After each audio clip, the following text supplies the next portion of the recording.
Muy buenas tardes a todas las personas que nos acompañan hoy en esta actividad eh, denominada Bicentenario y Memoria Nacional, usos políticos e invención de las conmemoraciones de independencia. Aprovecho también la oportunidad para dejar claro que este conversatorio se realiza bajo la organización de la actividad académica de la Escuela de Historia de la Universidad Nacional, denominada el Bicentenario Lo Celebramos Todos, a 200 años de la independencia del antiguo Reino de Guatemala. Lecturas y relecturas del proceso histórico. Sin olvidar, deseo dejar también claro y la gratitud por la colaboración brindada por la misma Escuela de Historia, la Facultad de Ciencias Sociales, las Vicerrectorías de Extensión e Investigación y del IDELA, todas estas dependencias de la Universidad Nacional en Costa Rica. En primer lugar, quiero dar las gracias antes de iniciar con la presentación de los ponentes al profesor Roberto Breña, de igual manera al profesor David Díaz y especialistas en los temas que vamos a abordar hoy, y de igual manera al moderador Rafael Ledesma, quien aceptó muy gustosamente llevar adelante la moderación, valga la redundancia, de esta actividad. Sobre los expositores, así como el moderador, podemos decir en el caso del profesor Roberto Breña, es doctor en Ciencias Políticas por la Universidad Complutense de Madrid, es profesor investigador del Centro de Estudios Internacionales del Colegio México. En este centro y en otros de la misma institución imparte cursos de Historia de las Ideas, Análisis Histórico, Teoría Política y Revoluciones Atlánticas. Sus intereses académicos se han centrado en el primer liberalismo español, las independencias hispanoamericanas, la historiografía contemporánea y la historia intelectual. Este año apareció su libro Revoluciones Hispánicas y la historiografía contemporánea, publicada por la editorial Pierre Lang de Bruselas. Asimismo, acaba de aparecer el libro Liberalismo e Independencia en la Era de las Revoluciones, México y el Mundo Hispano, publicado por el Colegio de México. El doctor Breña ha sido profesor invitado en diversas universidades mexicanas, así como universidades de España, Francia, Estados Unidos y Canadá. Sobre el profesor David Díaz, costarricense, podemos decir que es doctor en historia por la Universidad de Indiana, es profesor catedrático y director del Centro de Investigaciones Históricas de América Central de la Universidad de Costa Rica. Ha ganado el Premio Nacional Luis Ferrero a la Investigación Cultural, otorgado por la República de Costa Rica, y el Premio Cleto González Víquez, conferido por la Academia de Geografía e Historia de Costa Rica.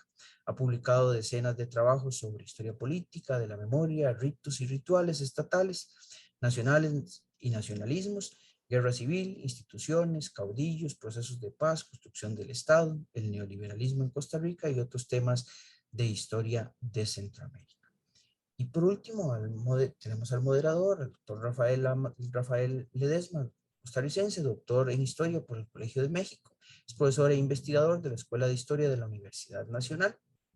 En Costa Rica, sus intereses académicos y publicaciones se han centrado en la historia agraria de las regiones del Pacífico Central y Sur de Costa Rica durante el siglo XX y el comercio exterior en Honduras durante la era de la expansión de las exportaciones latinoamericanas, o conocida también como la primera globalización.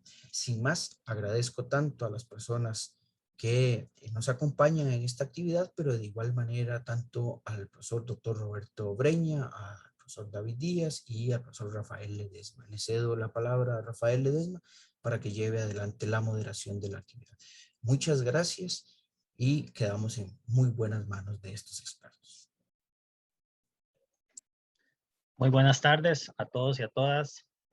Deseo expresar un agradecimiento al doctor David Díaz de la Universidad de Costa Rica y al doctor Roberto Breña del Colegio México por haber aceptado y darnos de su tiempo para este conversatorio que se realiza, ¿verdad?, en el marco de las reflexiones históricas que es importante tener presentes en el contexto de la celebración del Bicentenario de la Independencia en Costa Rica y de paso también pues otros bicentenarios que están celebrando en México en estos momentos.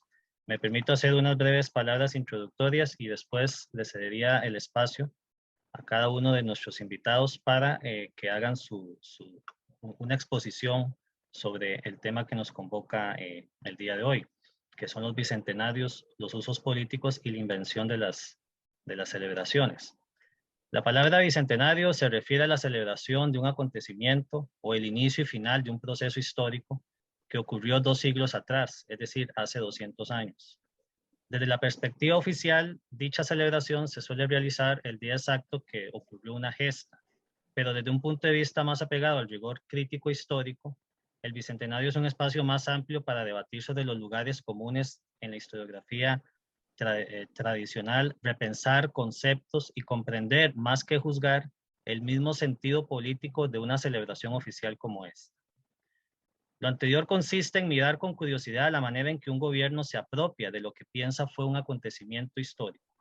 Y como bien lo apunta el doctor David Díaz en su célebre libro Las fiestas de la independencia en Costa Rica 1821-1921, cito textual, la celebración involucraba la construcción de discursos conmemorativos que fijan su atención en el pasado recorrido para, a partir de él, referirse a la situación presente. Y en sintonía con lo anterior, el doctor Breña ha afirmado que las celebraciones políticas de los bicentenarios de independencia en América Latina han tenido finalidades muy concretas que no buscan procurar el rigor histórico o historiográfico. En este conversatorio hablaremos sobre estos temas y para ello tenemos el honor de contar con las apreciaciones de 2 distinguidos académicos conocedores de las revoluciones hispanoamericanas, el doctor Roberto Breña del Centro de Estudios Internacionales del Colegio México y el doctor David Díaz del Centro de Investigaciones Históricas de América Central de la Universidad de Costa Rica. Pensemos un momento en los bicentenarios de independencia que tanto en Costa Rica como en México se han celebrado y se siguen celebrando en la actualidad.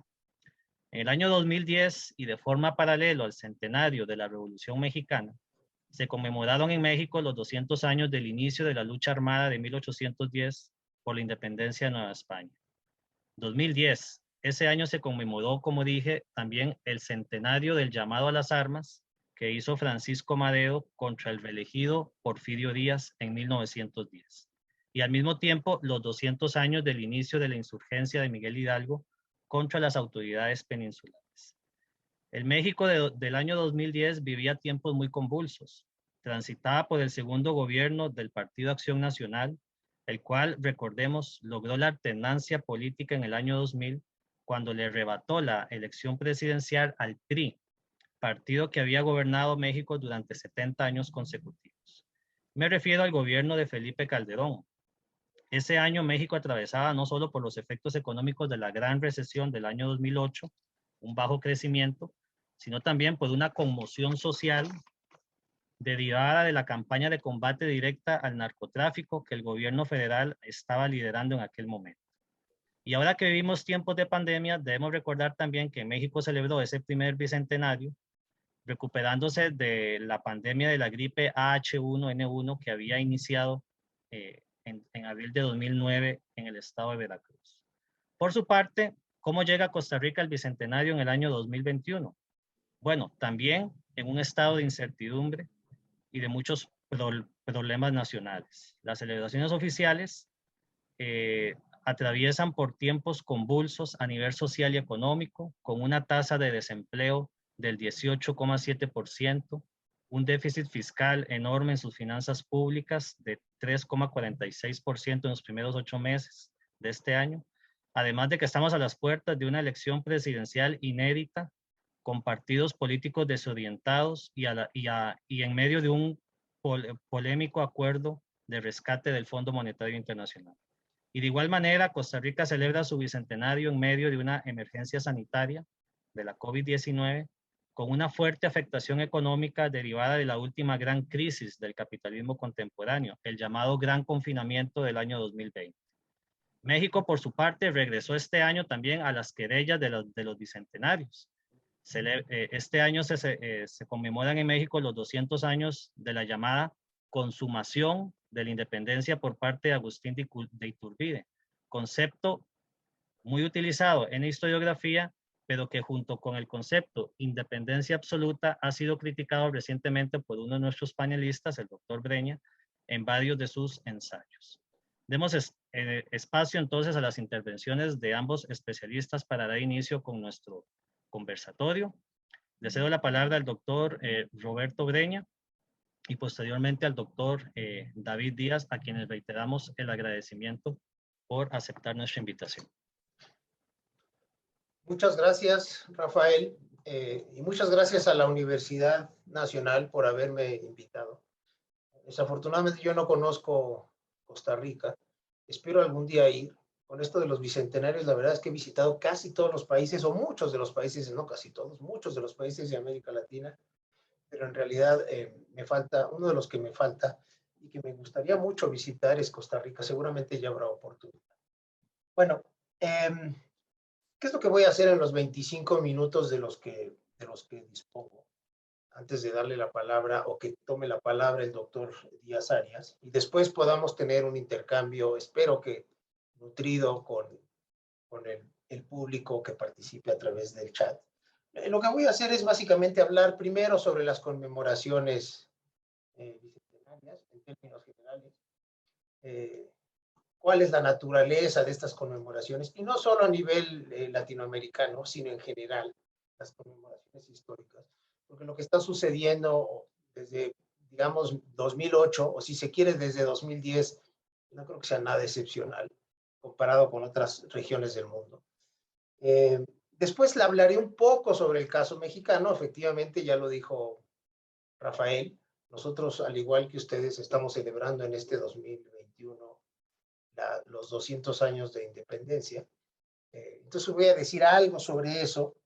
Y luego voy a entrar a esto que se llama, o se puede llamar, la historia oficial. En México la historia oficial es casi sinónimo de una expresión que hizo fortuna ya desde hace décadas, que es la historia de bronce.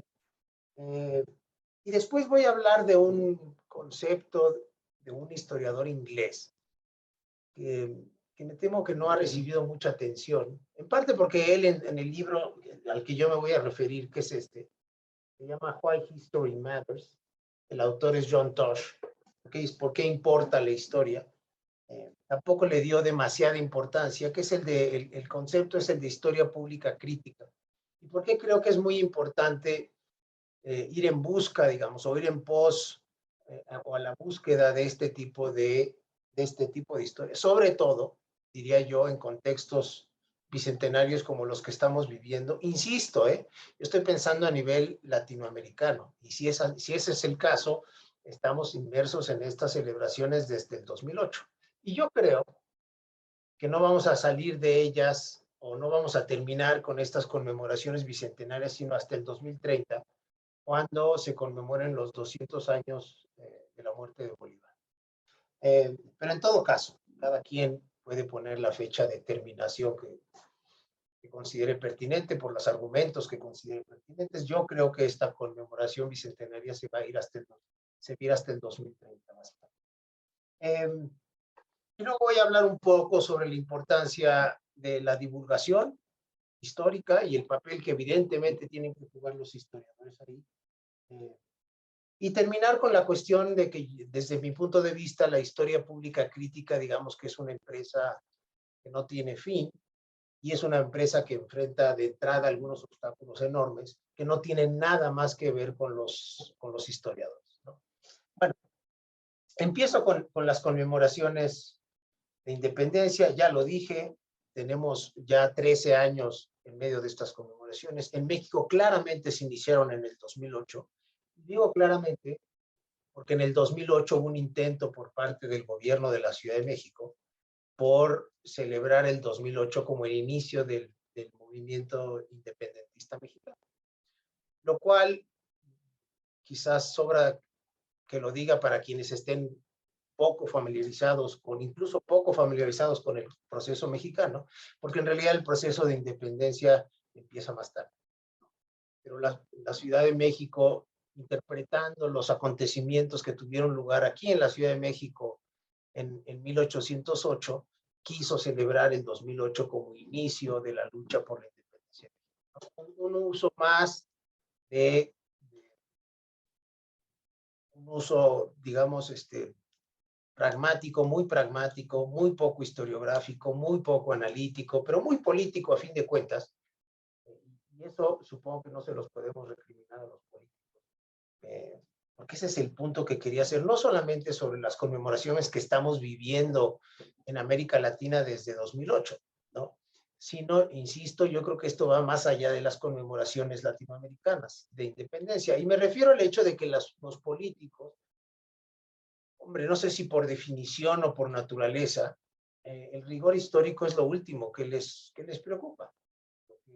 Ellos intentan, y supongo que difícilmente se los podremos echar en cara desde una perspectiva política, es sacar tajada, vamos a decirlo así, de un acontecimiento histórico X o Y, darle una interpretación muy sesgada, tan sesgada que muchas veces simple y sencillamente no corresponde claramente a la realidad, y sacar de ahí una tajada política que les sirva para sus fines políticos específicos, concretos del momento, ¿no? Eso no es que lo haga el gobierno de México y el gobierno de Costa Rica solamente, lo hacen todos los gobiernos del mundo. Punto. No hay ningún gobierno que sea una excepción a esta utilización, vamos a llamarla convenenciera de la historia, ¿no? Eso está, creo, en la naturaleza de los políticos. Por supuesto, a nosotros, a los académicos, a los historiadores, nos toca poner en evidencia las simplificaciones, los maniqueísmos y el altísimo grado de ideología o de ideologización que con enorme frecuencia acompañan a esos esfuerzos, ¿no? Pero insisto en el punto de que así ha sido siempre, así es ahora y eso no va a cambiar, ¿no? Entonces, lo digo porque en ocasiones a lo largo de todos estos años sí he escuchado en algunas mesas expresiones en el sentido que harían pensar que somos una excepción en esto de la manipulación de la historia, ¿no? Que las conmemoraciones bicentenarias son una especie de excepción, vuelvo al punto, no lo son. No lo son por las razones que acabo de mencionar. Un buen ejemplo de esta manipulación histórica y geográfica es la que acaba de tener lugar aquí en México, con motivo de la etapa final del periodo emancipador novohispano, que se conoce como la consumación de la independencia. Y el verbo consumar o el sustantivo consumación, basta consultar el diccionario, tiene una connotación muy clara de llevar al final un proceso iniciado antes o llevar a buen término a alguien que iniciado con anterioridad o que otra persona. Y ahí yo creo que difícilmente podemos decir que Agustín de Iturbide fue el que consumó la independencia de México, aunque solo fuera por el hecho que durante prácticamente toda su vida, toda su madurez, en términos militares, se enfrentó justamente a los insurgentes novohispanos, que fueron los que a partir de cierto momento estaban luchando efectivamente por la independencia de México, ¿no? Y aquí viene el otro concepto al que se refirió Rafael hace un momento, que es el de independencia absoluta, ¿no? Que yo creo que esto es aplicable, por cierto, a otros procesos emancipadores, no voy a entrar en eso, pero con relativa frecuencia las historiografías nacionales de cada país plantea que los insurgentes en cada uno de los territorios, desde el día 1, parecían tener clarísimo cuál era el objetivo, ¿no? Y el objetivo supuestamente era la independencia absoluta. Bueno, este es un debate que yo creo que sigue vivo aquí en México. Sí, no dudo que tenga más adeptos la hipótesis que plantea que Hidalgo tenía todo claro desde el día 1, y el día 1 es la madrugada del 16 de septiembre de 1810, yo soy de la idea de que esto no es así. Yo creo incluso que Hidalgo murió sin tener una claridad con respecto a los objetivos políticos que estaba persiguiendo. Es cierto que el sucesor de Hidalgo, José María Morelos, otro sacerdote, por cierto, sí tuvo las cosas claras. Ahora, la claridad de Morelos se tarda en llegar. Yo creo que esta claridad se puede ubicar hacia finales de 1812. Si consideramos que el movimiento insurgente novohispano inició en septiembre del 10, pues estamos hablando de más de 2 años en los que la insurgencia novohispana no tenía del todo claro qué era lo que quería obtener. Yo no hablaría de independencia absoluta en el sentido en que se emplea el adjetivo absoluta cuando se lo utiliza para referirse a estas cosas, ¿no? Entonces ahí les doy al auditorio, que no esté muy familiarizado con el caso mexicano, y no me voy a detener en el caso mexicano, salvo en esta ocasión, porque es justo lo que acaba de pasar, ¿no? Fue justo el 28 de septiembre cuando se declaró la independencia de México, hace apenas unos días, y se dio un debate, no sé si hablar de un debate muy vivo, muy dinámico, muy nutrido, pero claramente hubo un debate y se plantearon las diversas maneras de interpretar esta etapa final, ¿no? Y además se planteó también una cuestión que supongo que, no supongo, está viva en toda la historiografía latinoamericana, que es un poco salir de la interpretación desde la historia política y desde la historia intelectual, que son los campos que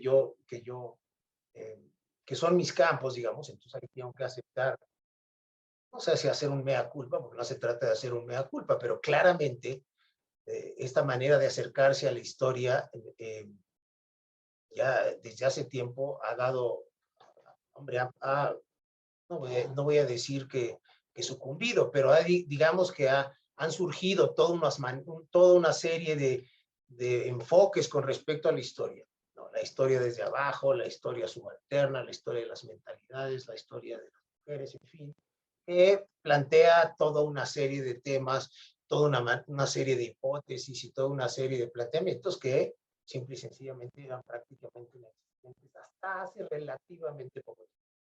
Y además, todo hay que decirlo, yo creo que algunas de las grandes aportaciones que se han hecho al estudio de este periodo se han hecho en buena medida desde la historia social y desde la historia política, no desde la historia política y desde la historia intelectual. Aunque, por supuesto, yo creo que también es claro, me parece a mí claro que todavía hay muchísimos aspectos muy importantes que discutir desde la perspectiva de la historia política y la historia intelectual.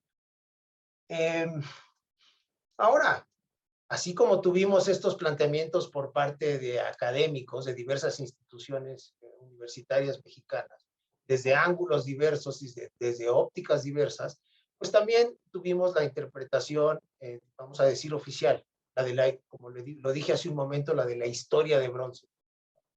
Y esa interpretación proveniente de un gobierno que le ha dado una importancia a la historia que yo creo que no le había dado ningún otro gobierno. De los que yo recuerdo, ningún otro gobierno, me refiero al presidente y al círculo cercano al presidente.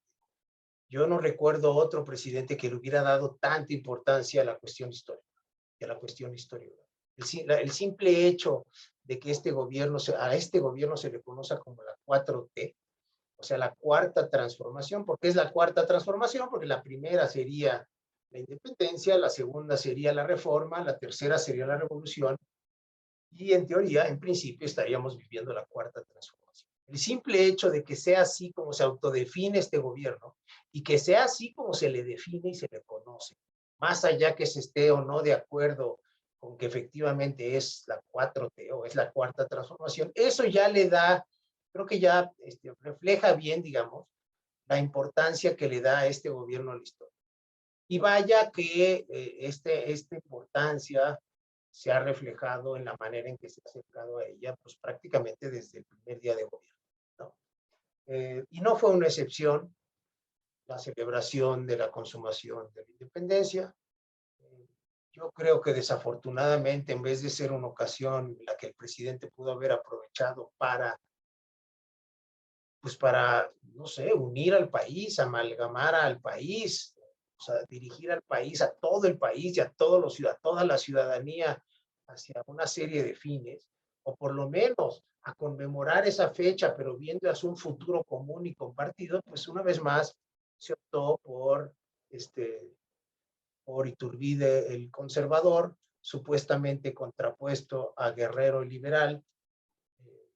Con lo de Iturbide conservador no tengo prácticamente ningún problema, pero sí tengo muchos problemas con definir a Vicente Guerrero como Guerrero el liberal, como dice el presidente en aquel discurso, ¿no? Y en todo caso, una vez más, en vez de unir, se polariza, en vez de unificar, se divide, en fin.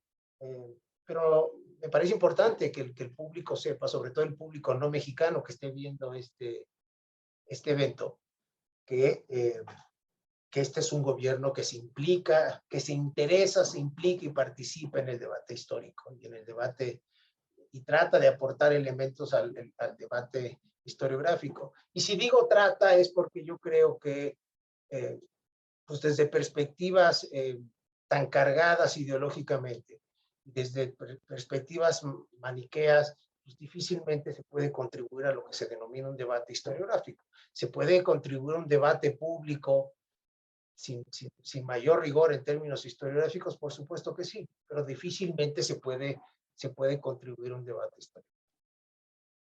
Y es aquí donde viene ese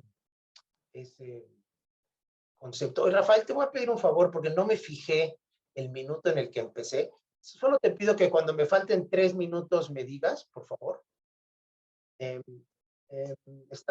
Claro, entonces esto me lleva a lo de la historia pública crítica, que vuelvo al punto, es un concepto que tomé yo de este historiador inglés, concretamente de este librito que ya les mostré.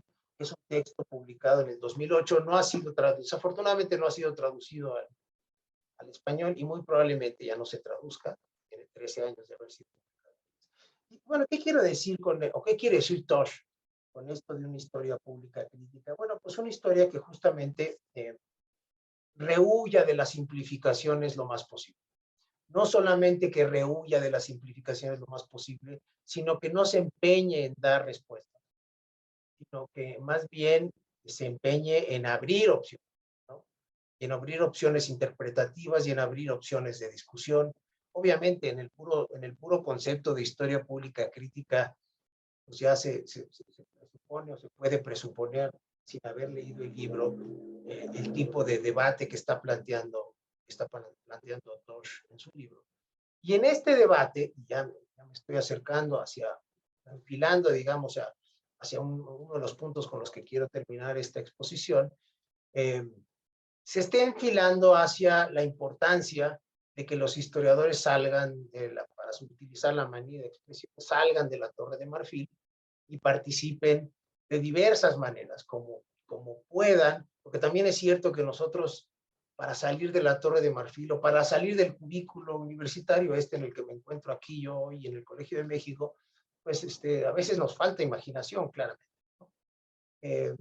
Pero en todo caso, lo que Tosh dice es que para que una historia pública crítica pueda desarrollarse, no voy a decir que se imponga ni nada parecido, porque como lo adelanté hace un momento, claramente la historia pública crítica es un proceso no solo a largo plazo, es un proceso que no tiene fin. Y es un proceso que no tiene fin en buena medida, no solamente porque por más profesores o académicos, historiadores que se implicaran en la historia pública, que salieran de los cubículos, que participaran en los debates públicos, ¿no? Un buen ejemplo es esto que está teniendo lugar aquí.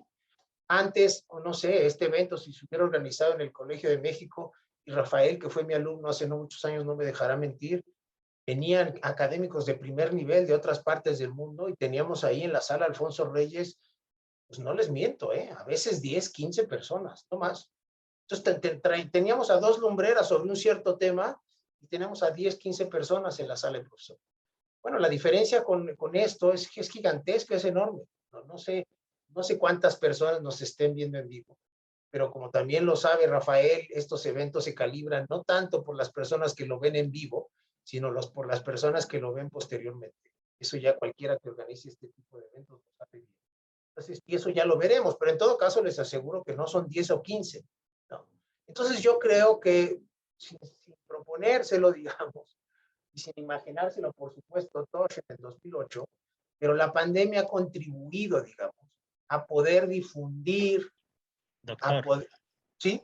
Perdón, le quedan 3 minutos. Magnífico, gracias. Gracias, Rafael. Entonces lo decía, la pandemia ha contribuido, creo que ha contribuido, justamente en un sentido al que Tosh le da mucha importancia en su libro, el de la divulgación, el de la difusión. Ahora es cierto que no hay muchos alicientes, no sé en Costa Rica, pero en México no hay muchos alicientes para salir de la Torre de Marfil, porque el Sistema Nacional de Investigadores no valora lo que hacemos en términos de divulgación, ¿no? Algunos nos empeñamos en hacer este tipo de acciones o participar en este tipo de eventos, pero lo cierto es que para el Sistema Nacional de Investigadores, y no estoy diciendo que quede claro que debería tomarse en cuenta y que nos deberían de dar muchos puntos por este tipo de conferencias o de pláticas. No es así. Lo que estoy diciendo es tratar de poner en contexto por qué muchos colegas no salen de la Torre de Marfil, vamos a decirlo así. Y no creo que la situación en otros países de América Latina sea muy distinta. Bueno, ¿por qué el camino es tan largo y tan lleno de obstáculos en el caso de la historia pública crítica? Pues yo creo que básicamente porque tiene también que ver con una cierta noción de la ciudadanía o un cierto tipo de ciudadanía, ¿no? Pueden salir a la calle, vamos a decirlo así, a la plaza pública, a la conversación pública, muchos historiadores y muchas historiadoras, y sin embargo, si la ciudadanía sigue exigiendo estos productos históricos simplistas, maniqueos e ideológicos, y siempre va a haber pseudohistoriadores que se presten a escribir este tipo de historia, y siempre va a haber editoriales que se presten a editar y sacar dinero de este tipo de historia, pues la verdad que en ese sentido, con solo tomar este elemento en cuenta, es claro que el camino por recorrer es muy grande, ¿no?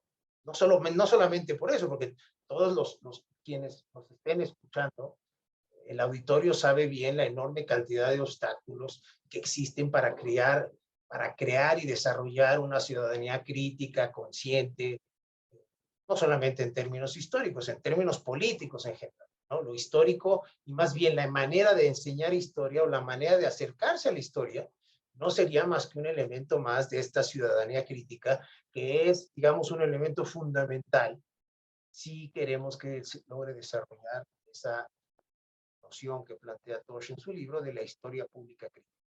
Y pues creo que justamente se está acabando mi tiempo. Espero seguir charlando con ustedes y con los demás participantes en la mesa una vez que termine el doctor Díaz Arias. Gracias. Muchas gracias, doctor Breña. Le cedo la palabra ahora al doctor David Díaz Arias. Adelante, doctor.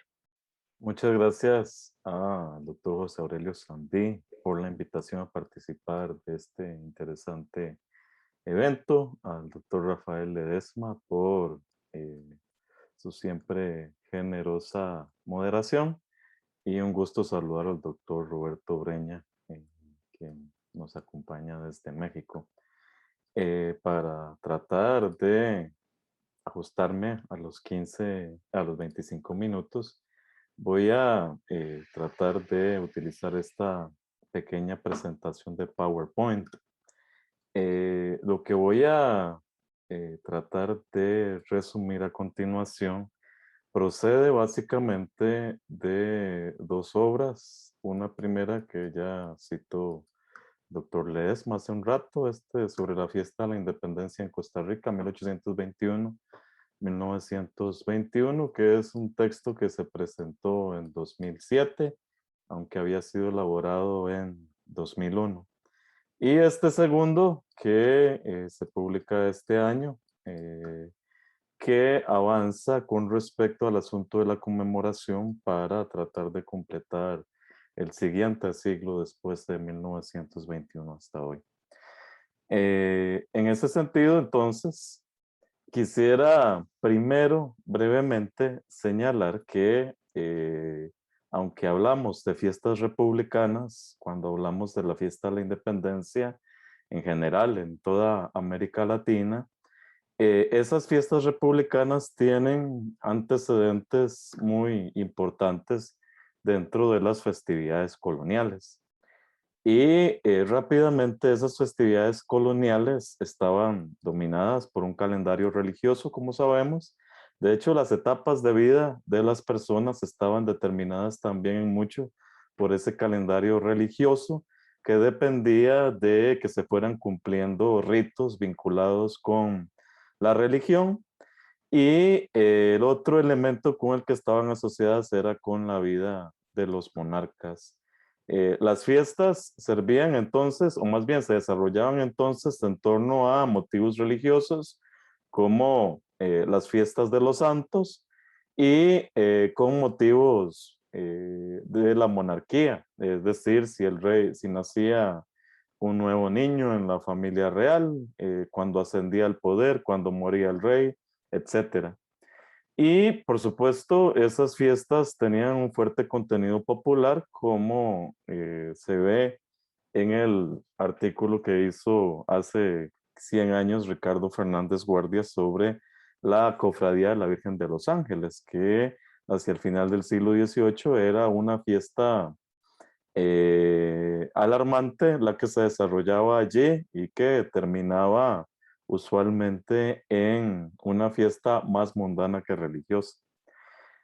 Los motivos principales de esas festividades, a pesar de que ocurría de todo, es decir, había alcohol, había música, había teatro, los motivos principales eran el rey y Dios. Y bueno, lo que las personas pudieran insertar dentro de esas dos representaciones simbólicas. Las fiestas republicanas, que tienen entonces un antecedente muy importante en 1809, en el caso de Costa Rica y Centroamérica, que es cuando se celebra el ascenso de Fernando VII al poder.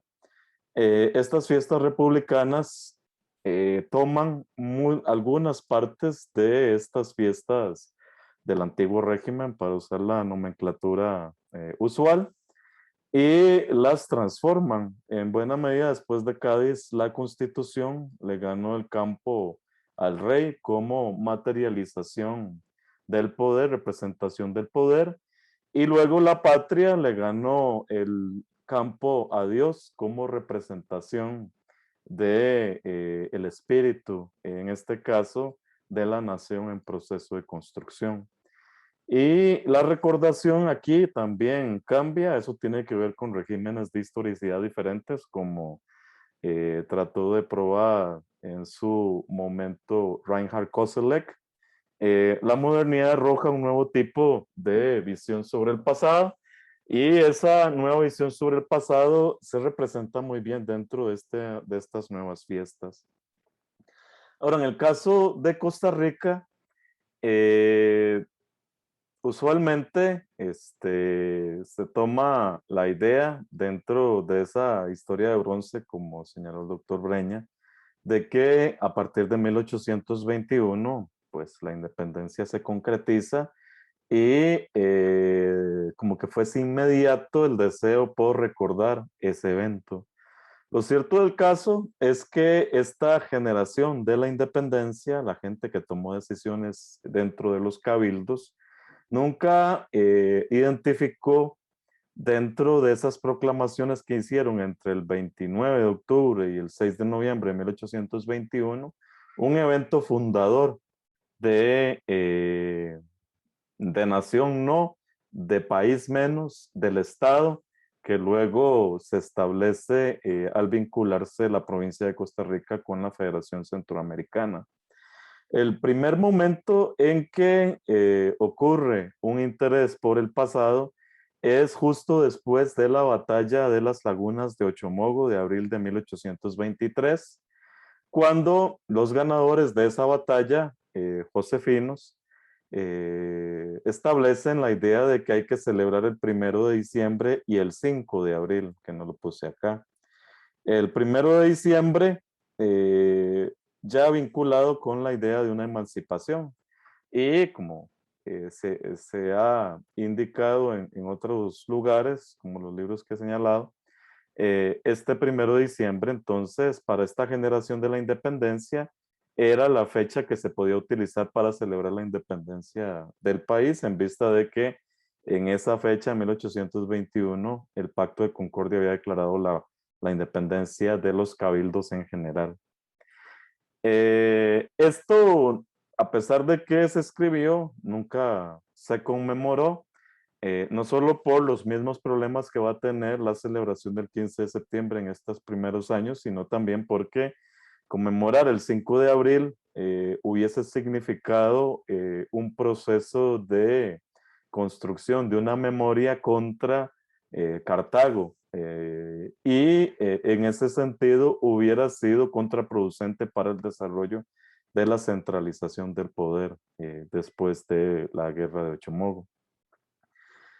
Bueno, el 15 de septiembre, sabemos, fue valorado como una fecha feriada para toda la Centroamérica por la Asamblea Nacional Constituyente de las Provincias Unidas de Centroamérica y lo estableció así en 1824.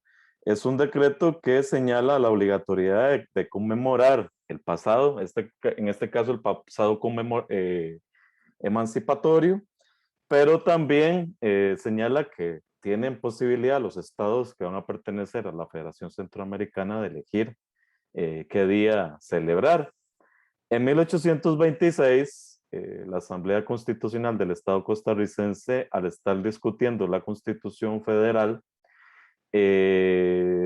también acogió este feriado y acogió el 15 de septiembre como fecha de la emancipación.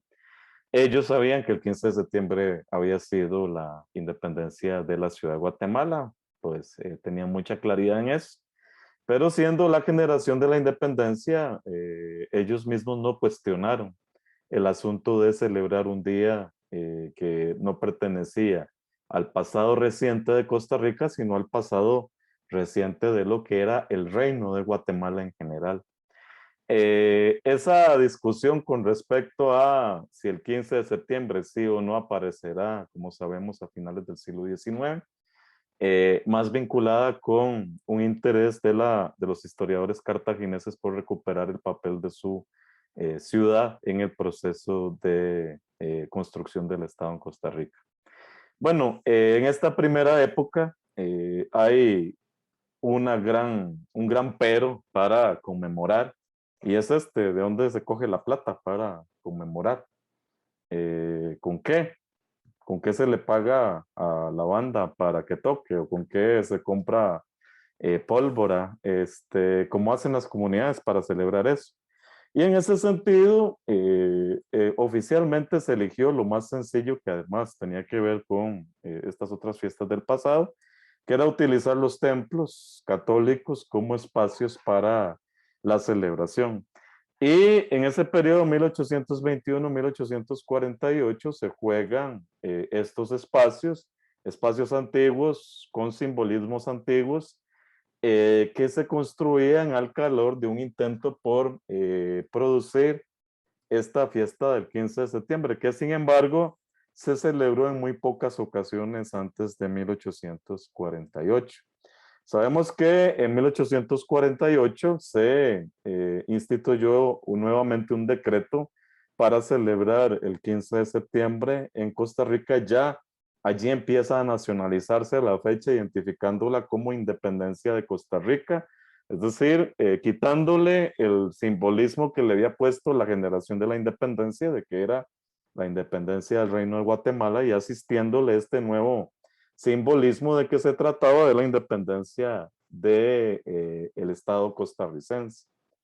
Y en este segundo periodo, 1849-1874, vamos a ver cómo la fiesta de la independencia comienza a construirse y a consolidarse como un espacio importante dentro del calendario civil del Estado costarricense, hasta el punto de que es central para desarrollar una serie de actividades tanto institucionales como por ejemplo la inauguración de la Facultad de Medicina y Ciencias Legales y Políticas de la Universidad de Santo Tomás, como para desarrollar atracciones populares, especialmente corridas de toros, y también para tratar de construir espacios de convivencia y socialización.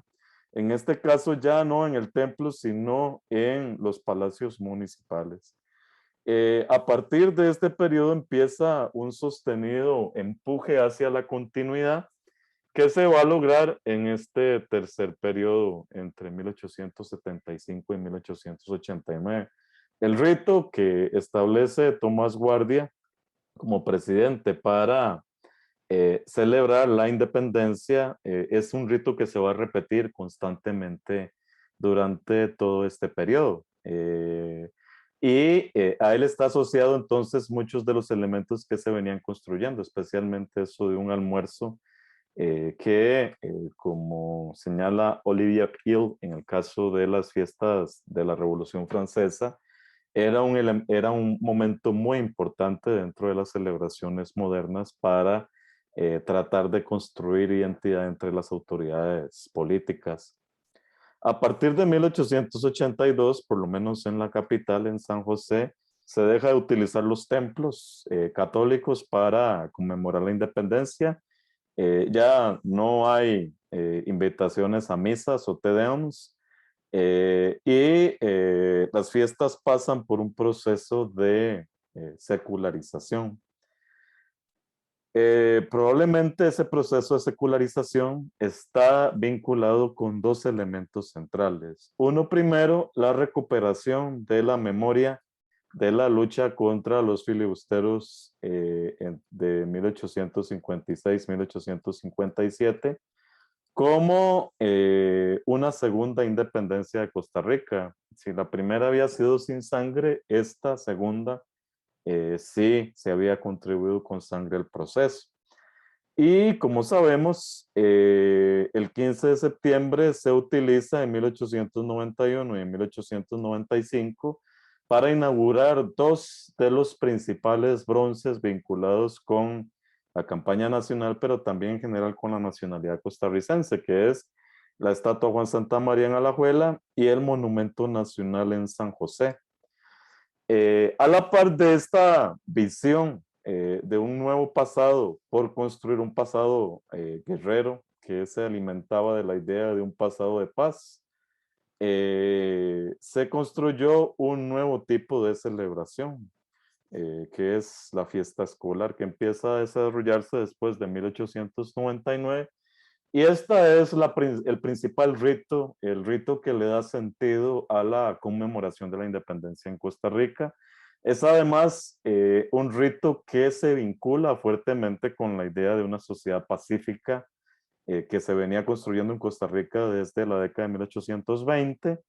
Y es esta fiesta la que vuelve nacional el rito de celebración del 15 de septiembre, es decir, por primera vez todos los centros educativos del país que se habían extendido ampliamente gracias a la reforma educativa liberal de la década de 1880, todos esos centros educativos se convierten en nuevos templos cívicos para la celebración de la independencia.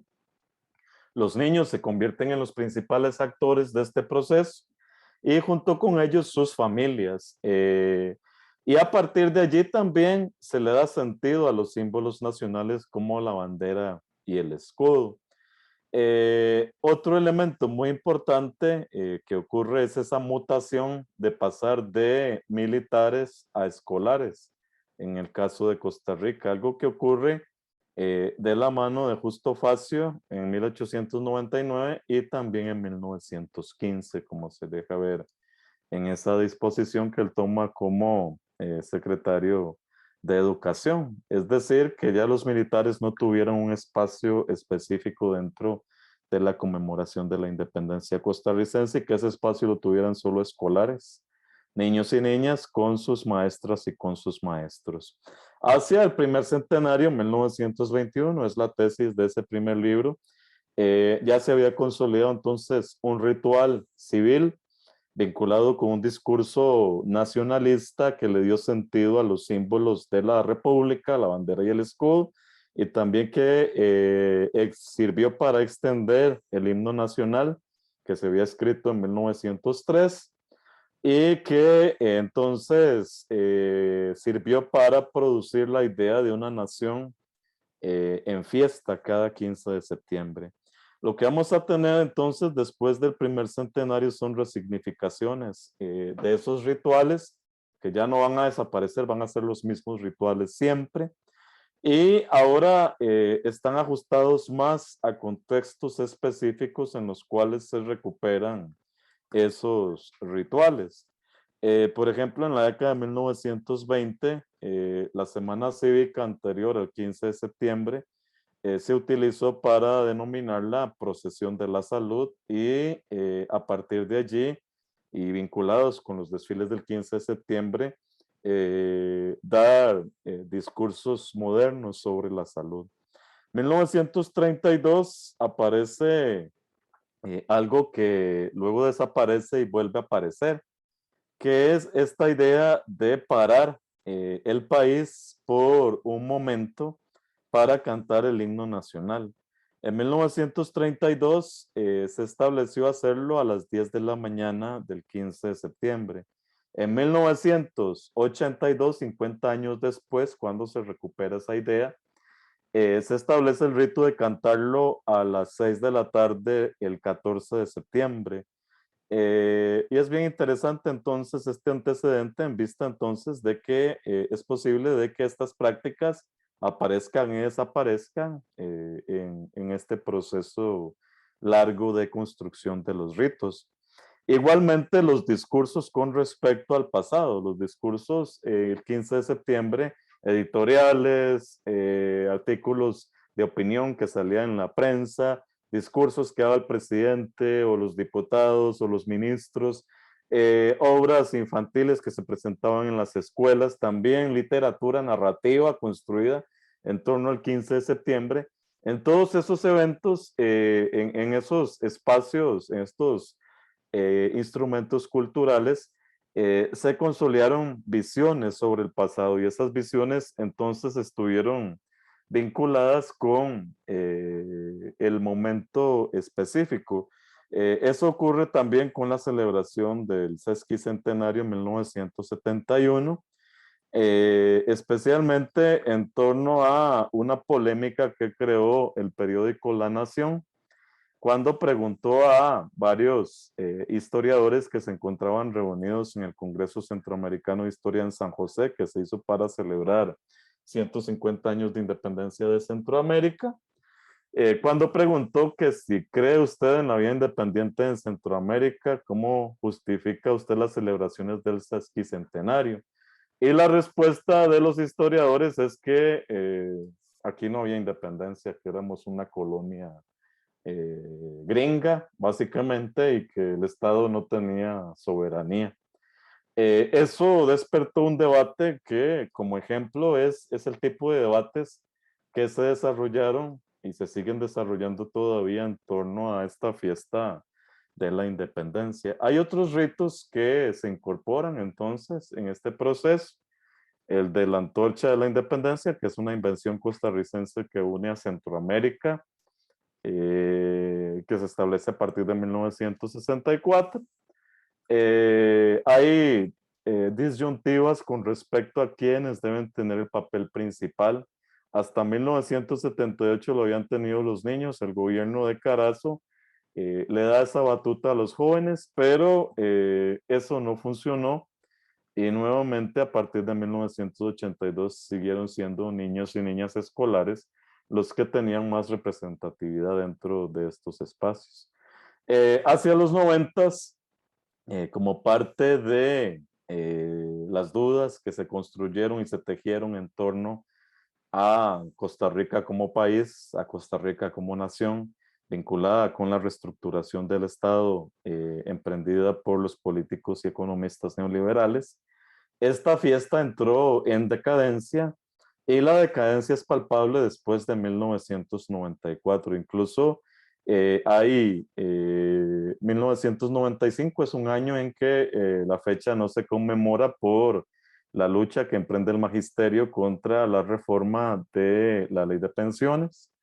Y en los siguientes años, el 15 de septiembre se volvió un espacio tenso.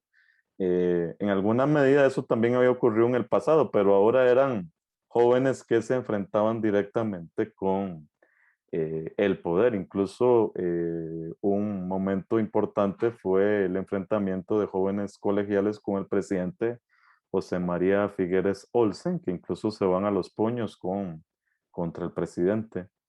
El bicentenario, que había despertado muchas expectativas en términos de análisis del pasado, en términos de qué tipo de conmemoración se iba a construir. Ciertamente, los ejemplos que habíamos tenido hacia el 2010, tanto en México como en Sudamérica, eran ejemplos que daban la idea de qué podía tener Costa Rica en este año. Sin embargo, la COVID-19 limitó en todo sentido la posibilidad de una conmemoración grande. Y si no hubiera sido por la Municipalidad de San José, ni siquiera la gente hubiera recordado que ese 15 de septiembre tenía vínculos con el pasado, en vista de que los mismos diputados trasladaron la celebración este año del 15 de septiembre al 13 de septiembre en un intento por impulsar el turismo nacional. Esa parece una metáfora de la nación costarricense. Finalmente, esta nación que fue muy fuerte se consolidó a finales del siglo XIX en torno a esta fiesta del 15 de septiembre, construyó una narración específica sobre su pasado y luego alimentó esa narración, de forma que aunque se separaran los principales símbolos, seguía persistiendo la idea de un desarrollo diferente de Costa Rica.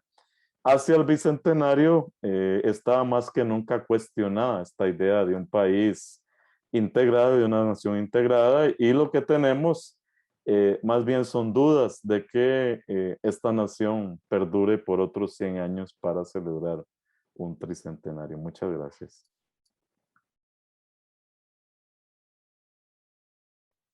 Muchas gracias al doctor David Díaz por su exposición.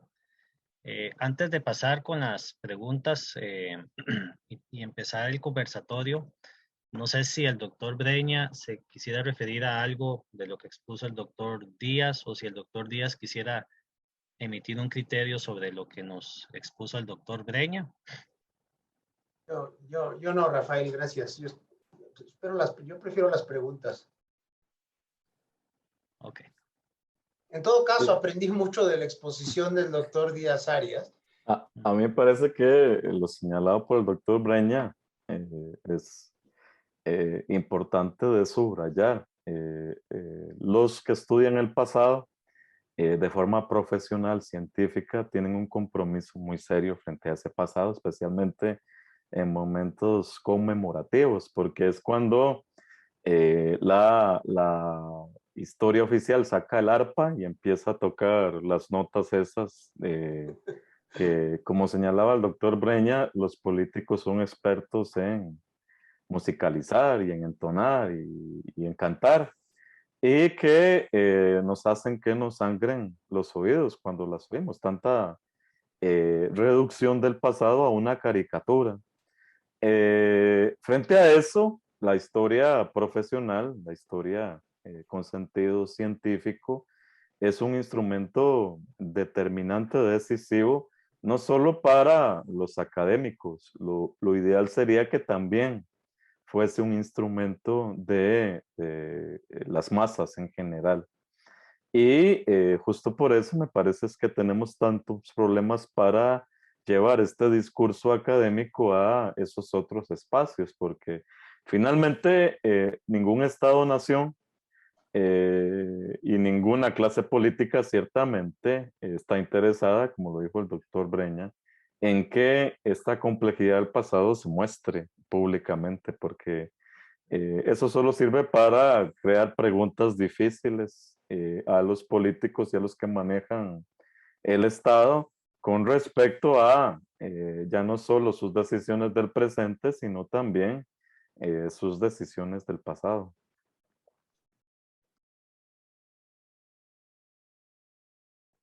Sí, claro. Bueno, muchas gracias. Vamos a pasar a continuar con este conversatorio. Haciéndoles algunas preguntas que nos están enviando por el chat.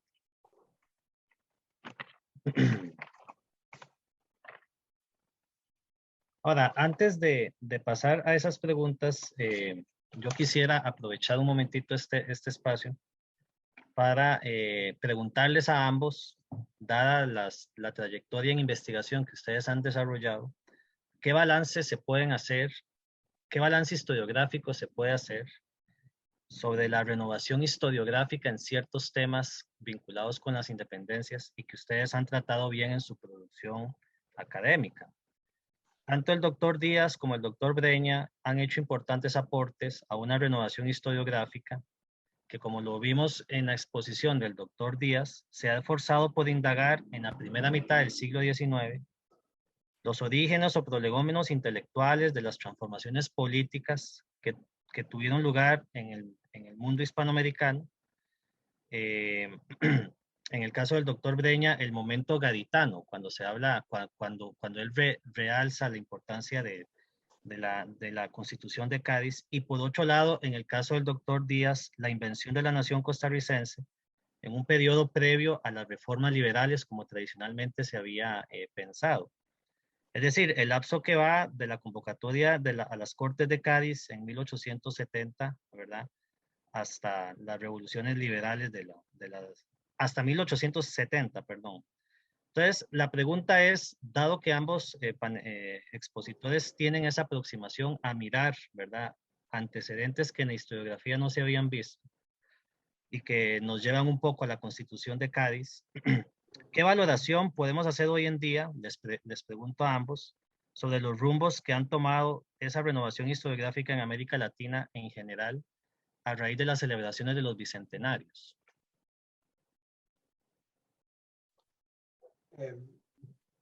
¿Contesto yo primero o el doctor Díaz Arias?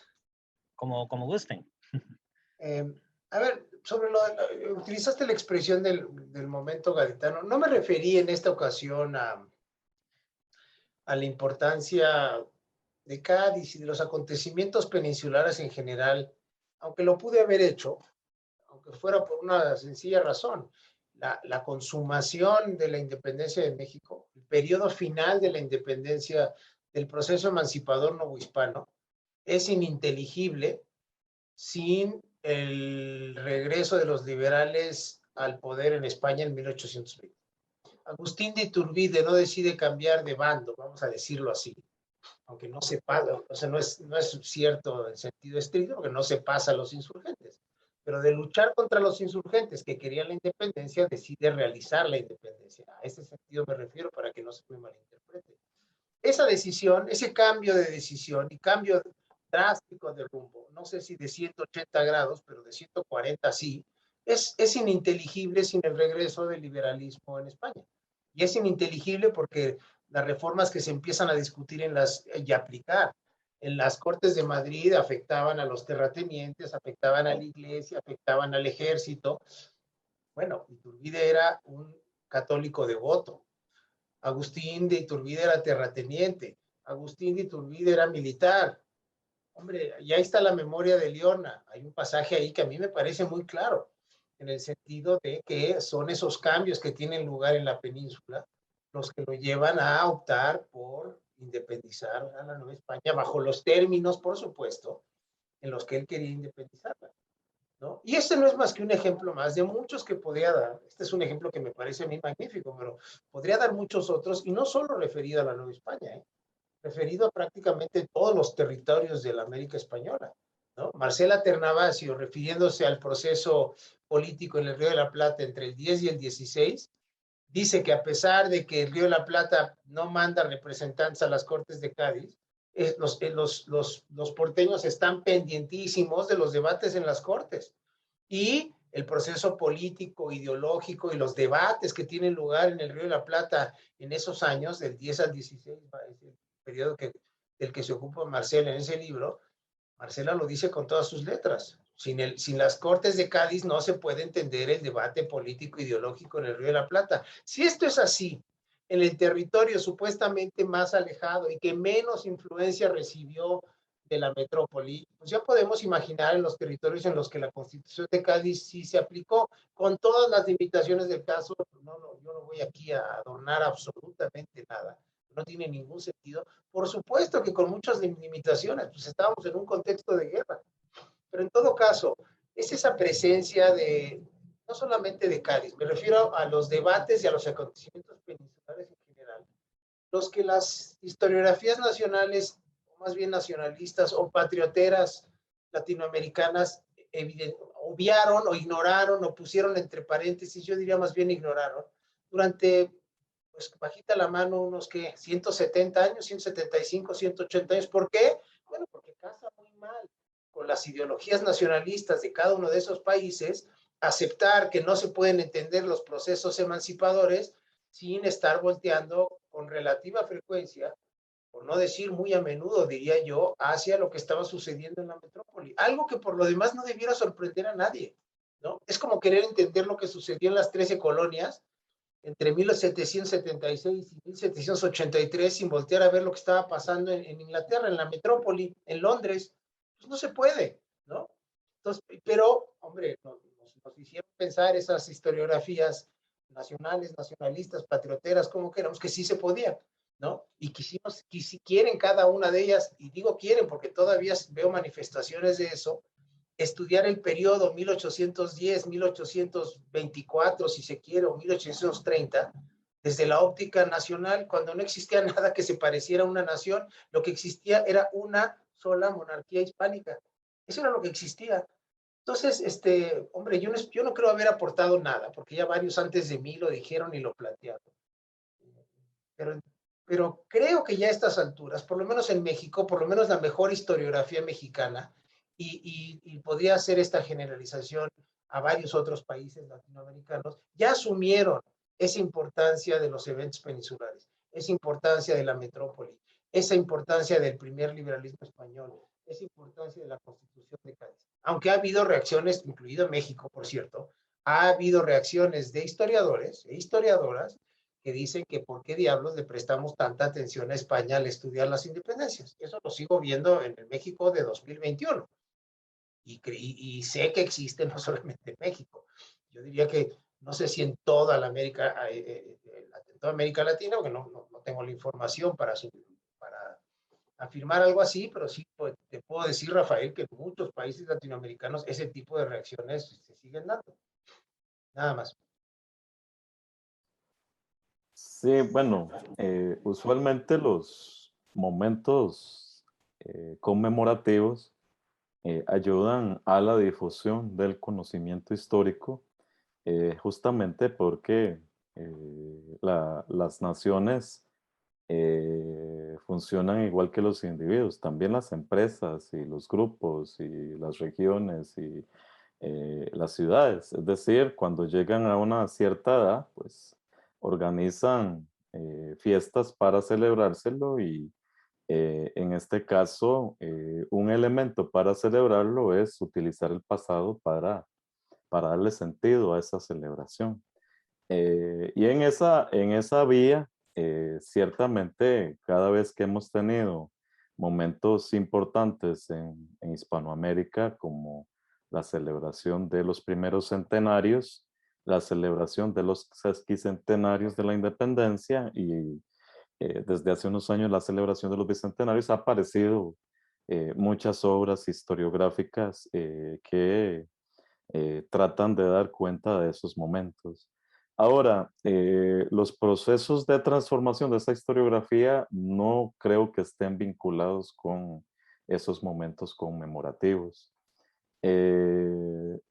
Porque usualmente los momentos conmemorativos han servido más para primero, volver a publicar los libros fundadores de esas historiografías nacionalistas y volverlos a difundir. Eso pasa desde México hasta la Patagonia. Y por otro lado, también publicar discursos o memorias o mensajes de próceres de la independencia. En realidad, viendo la historiografía de Hispanoamérica o sobre Hispanoamérica en ese periodo, yo diría que hay dos momentos importantes. Uno, en la década de 1970, que está vinculado con la teoría de la dependencia y que lleva a la publicación de textos que reinterpretan los procesos de emancipación en América Latina a la luz de la teoría de la dependencia. Es decir, esa duda con respecto a la independencia y los intentos por explorar ese pasado desde una perspectiva más materialista, más vinculada con las transformaciones económicas del final de la colonia y cómo eso tuvo impacto en los grupos criollos o en los comerciantes. Ese tipo de interpretación es muy claro que está motivada por la discusión general con respecto a las revoluciones en América Latina después de la Revolución Cubana. Y el segundo momento que me parece, bueno, tal vez el tercero, porque el primero en general es una historiografía patriótica, que es la que se sigue enseñando en centros educativos, que aparece en el siglo XIX. El tercero, yo no tengo duda que lo provocó François Xavier Guerra. El libro de François Xavier Guerra, Modernidad e Independencias, ese libro tuvo un efecto muy fuerte en la interpretación de, por un lado, lo que decía el doctor Roberto Ureña, el papel de Cádiz en la definición de un nuevo tipo de política, el papel de Cádiz en la organización de procesos electorales en Iberoamérica entre 1809 y 1820. Y lo otro importante de ese texto de François Xavier Guerra es el énfasis que pone a, primero, los espacios públicos y por otro lado también a los discursos, pero no discurso en el sentido vacío, sino las vías de construcción de los sentidos modernos de los conceptos. Y después de ese texto aparecen una multiplicidad de trabajos que tratan de seguir esa idea de la sociedad pactista de finales de la época colonial, que se transforma en una sociedad moderna.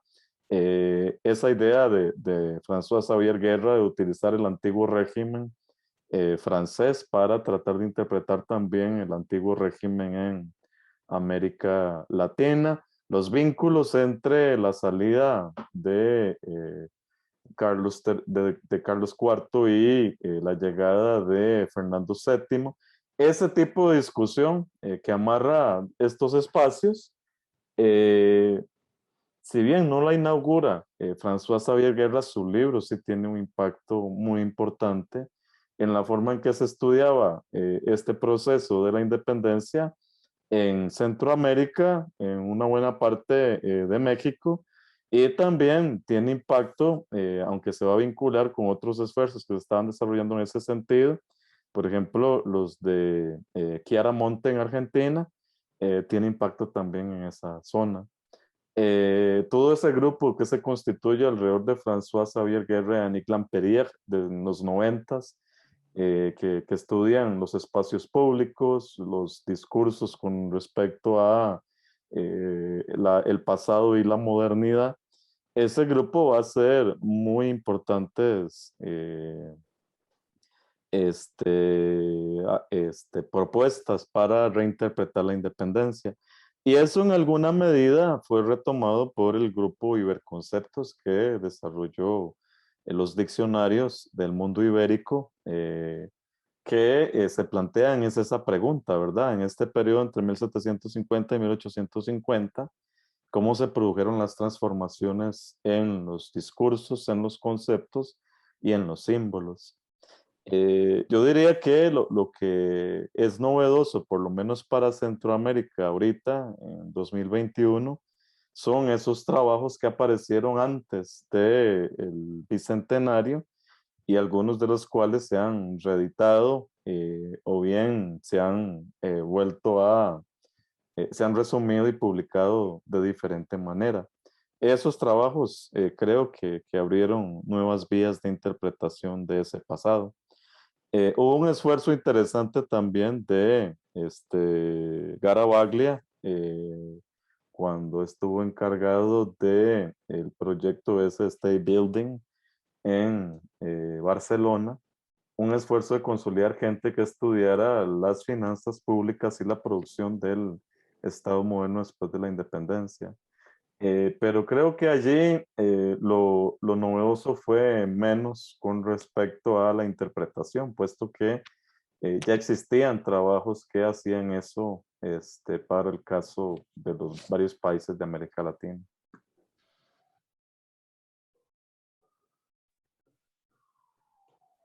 Ok, muchas gracias. Vamos a pasar a una pregunta del público. Pregunta Iván Rodríguez Soriano. El Bicentenario es una coyuntura en la que se pueden identificar expectativas de muy variada forma e ideología. En Costa Rica se esperaba una cierta trascendencia o un nuevo comienzo, por ejemplo, como una cuarta transformación en México. ¿Cómo se ha encauzado el capital político del Bicentenario en Costa Rica? ¿Qué límites tiene estas expectativas? También lo podríamos aplicar un poco para México respecto a lo que preguntó el doctor Breña. ¿Cómo se ha encauzado ese capital político alrededor de los bicentenarios? ¿Qué rumbos toman? A ver, que la pregunta me permite decir algo que es importante y que lo dejé, aunque lo tenía en el guión, no lo mencioné, que es el hecho de que cualquier conmemoración, sea bicentenaria, no bicentenaria, sea latinoamericana o no latinoamericana, yo creo que también debe ser una autorreflexión crítica, digamos, ¿no? Y no puede ser pura celebración, ¿no? O no puede ser pura conmemoración, o más bien, si es pura conmemoración, yo creo que un elemento importante de esa conmemoración tiene que ser la autorreflexión crítica que nos lance hacia un pasado, nos lance hacia un futuro que sea distinto, pues sobre todo al presente, porque lo voy a decir abiertamente, y así es como termino el texto que enviaste tú, Rafael, que en buena medida trata varios de los aspectos que mencioné en la plática de hoy, un texto que apareció hace muy poco en una revista del Colegio de México que se llama Otros Diálogos, que es solamente una autorreflexión crítica, solamente no quedarnos con la pura celebración nos puede lanzar hacia un futuro distinto. Pues porque hay que decirlo, el panorama en algunos aspectos cruciales de la sociedad mexicana actual pues, es muy desalentador, ¿no? En términos de inseguridad, en términos de desigualdad, en términos de las enormes lagunas del Estado de Derecho, ¿no? Y la situación de la mujer. Hombre, menciono estos 4 elementos como podría mencionar otros 10, pero quizás estos 4 sean los más serios, los más graves. Y claro, a ver, nosotros se nos llena la boca diciendo que llevamos 200 años, 2 siglos de ser libres y soberanos. Bueno, en aspectos fundamentales, ¿qué hemos hecho con esos 200 años? ¿No? ¿Qué hemos hecho en esos 200 años? Porque esto va ligado a otra cuestión que a mí me parece crucial, que es el hecho de no estarle echando la culpa a quien buenamente se nos ocurre dependiendo del momento histórico en turno, ¿no? Pues primero los españoles, luego los franceses, luego el imperialismo yanqui, ahora el neoliberalismo, y mañana no sé a quién o a qué le vamos a echar la culpa de algunas de esas lagunas, que me refería a las del Estado de Derecho, pero estoy pensando, bueno, y las vuelvo a mencionar, en términos de inseguridad, en términos de desigualdad, en términos de la situación de la mujer, y en términos de un Estado de Derecho que hace agua por todos lados, ¿no? Esa es la realidad mexicana actual. Y si esa es la realidad mexicana actual, ¿quiénes son los principales responsables de esa realidad mexicana actual? Pues los mexicanos y las mexicanas. Nada de que el imperialismo yanqui, el neoliberalismo o estas entidades o enteleques que se inventan con tal de no asumir la responsabilidad que tenemos, en este caso los mexicanos. Yo creo que un ejercicio similar podrían hacer, no me atrevo a decir que deberían hacer las otras sociedades o las otras naciones, ¿no? Y en cuanto, y esto, la pregunta me llevó a esto, porque las expectativas, o por lo menos mis expectativas, y las expectativas que me enuncio al final del ensayo que escribí para Otros Diálogos, y que tiene que ver con la historia pública crítica, es que aunque sea una contribución mínima, yo creo que una manera más exigente, más autoexigente, más crítica de acercarse a la historia, puede construir Por supuesto, esto es un proceso lento y eso ya lo dije, y lleno de obstáculos, pero puede contribuir a construir una ciudadanía distinta, ¿no? Porque hombre, no le estoy descubriendo nada al auditorio si le digo que con una desigualdad rampante, con una inseguridad rampante, con una situación de la mujer cuya vida misma peligra de una manera cotidiana, en todos lados y a todo momento, de un Estado de Derecho que hace agua por todos lados, pues todo eso ¿a qué contribuye? Pues a que tengamos una ciudadanía, pues voy a dejarla en endeble, ¿no? No sé si aquí ya claramente me estoy saliendo de la responsabilidad de los historiadores. Yo aquí no estoy hablando tanto como historiador o como historiógrafo, estoy hablando como ciudadano.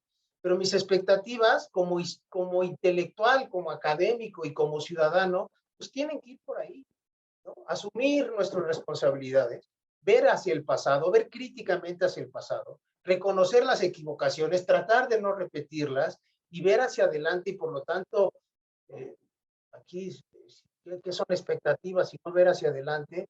Tratar, sí, hombre, por lo menos poner algunos elementos sobre la mesa que nos permitan ser un poco más optimistas en cuanto al futuro. La pandemia, por supuesto, que ha influido. Yo no quiero sonar excesivamente pesimista. Decía Ortega que hay dos cosas a las que el hombre no tiene derecho: a la petulancia y al desánimo. Pero claramente, la pandemia, pues sí nos ha desanimado. Nos ha desanimado en términos personales y en términos sociales y en términos de expectativas. Nada más. Bueno, en el caso de Costa Rica, ciertamente la clase política costarricense, desde que Carlos Alvarado tomó el poder en mayo del 2018, indicó que su gobierno iba a ser el gobierno del bicentenario. Y la retórica con respecto al pasado, utilizada, por ejemplo, para pasar la reforma fiscal entre septiembre y diciembre de 2018, la retórica del pasado utilizada para enfrentar la movilización social desarrollada por el Magisterio Nacional en ese periodo y luego por el movimiento de renovación nacional a partir de julio del 2019 y el 2020, los discursos que ha dado Carlos Alvarado, por ejemplo, en Nicoya en julio del 2019, cuando se puso eufórico con respecto a las críticas que le hacían. Eso ha estado conectado con esta idea del bicentenario. Por un lado, que en su retórica rescata la idea de que Costa Rica es un país diferente y a partir de esa idea de país diferente postula el desarrollo de un futuro consecuente con ese país diferente. Ahora, hay una fuerte dicotomía en este discurso presidencial. Y es que para seguir siendo país diferente, Alvarado no utiliza la repetición del pasado, sino el rompimiento con el pasado. Él construye, bueno, no es él realmente es heredero de esa visión, que es una visión que inicia hacia 1978 con Rodrigo Carazo y se fortifica en la década de 1980 con la reforma estructural del Estado.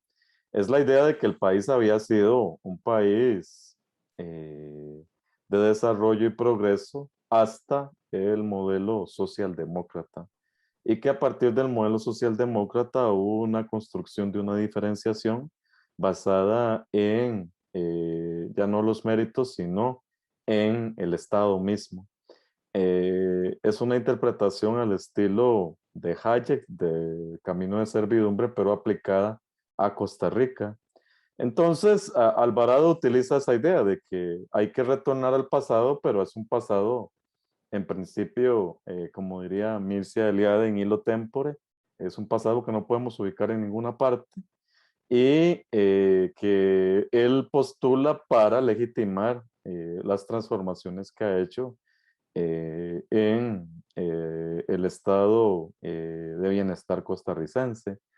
Ha fallado en ese intento, pues sí, reiteradamente. Es decir, ese discurso tuvo eco popular entre mayo y agosto del 2018. Después de ahí empezó a declinar hasta el punto de que este año el Ejecutivo cambió de estrategia y ya dejó de postular la idea del bicentenario y comenzó a rescatar beneméritos y beneméritas de todas partes. Eso empezó con la declaratoria de José Figueres como héroe de la paz costarricense en enero de este año.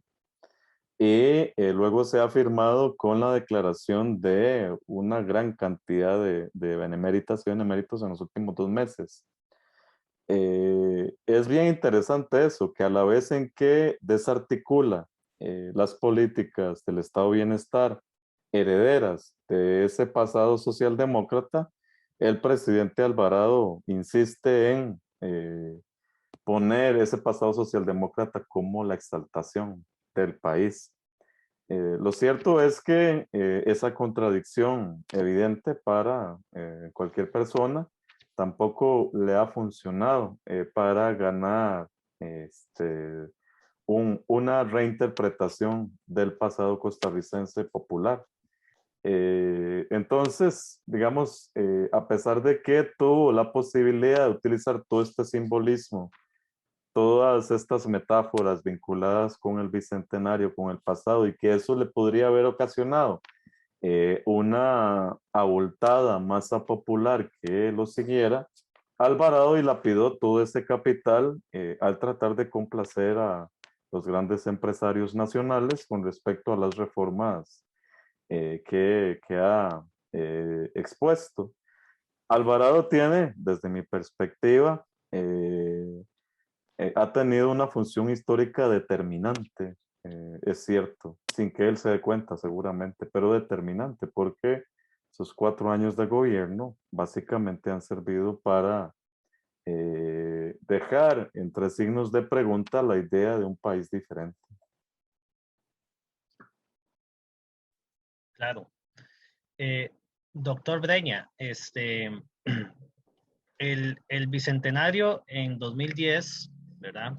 Que conmemoró el inicio de la insurgencia, ¿verdad?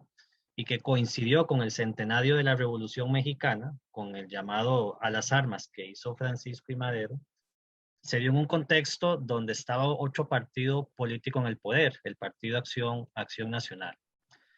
En Costa Rica estamos pasando también por un contexto parecido en el sentido de que hay un partido político que rompió con el bipartidismo. Entonces, vemos ahí dos paralelismos.